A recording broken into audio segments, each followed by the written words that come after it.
Train യാത്രയ്ക്കിടെ കാണാതായ മലയാളി വൈദികനെ ആന്ധ്രാപ്രദേശിൽ മരിച്ച നിലയിൽ കണ്ടെത്തി.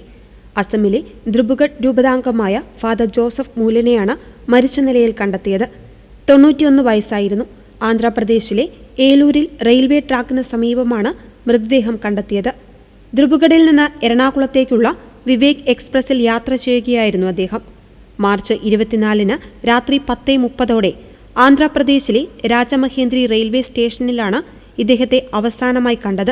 കാണാതായതിനെ തുടർന്ന് റെയിൽവേ സംരക്ഷണ സേനയും സഭാ അധികൃതരും അന്വേഷണം നടത്തി വരുമ്പോഴായിരുന്നു റെയിൽവേ ട്രാക്കിന് സമീപത്തു നിന്നും അദ്ദേഹത്തിന്റെ മൃതദേഹം കണ്ടെത്തിയത്.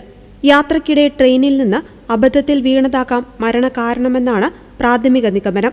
മാർച്ച് 26-ന് രാവിലെയാണ് മരണവിവരം ഔദ്യോഗികമായി സ്ഥിരീകരിച്ചത്. 1936 ജനുവരി 6-ന് കേരളത്തിൽ ജനിച്ച ഫാദർ ജോസഫ് മൂലൻ 1964 ഏപ്രിൽ 23-നായിരുന്നു പൗരോഹിത്യം സ്വീകരിച്ചത്. ഫാദർ ജോസഫ് മൂലന്റെ വിയോഗത്തിൽ ദ്രുബുഗഡ് ബിഷപ്പ് ആൽബർട്ട് ഹെംറോം അനുശോചനം രേഖപ്പെടുത്തി. സഭയ്ക്കും വിശ്വാസികൾക്കും വലിയ നഷ്ടമാണ് അദ്ദേഹത്തിന്റെ വേർപാടെന്ന് ദ്രുബുഗഡ് ബിഷപ്പ് ആൽബർട്ട് ഹെംറോം പറഞ്ഞു.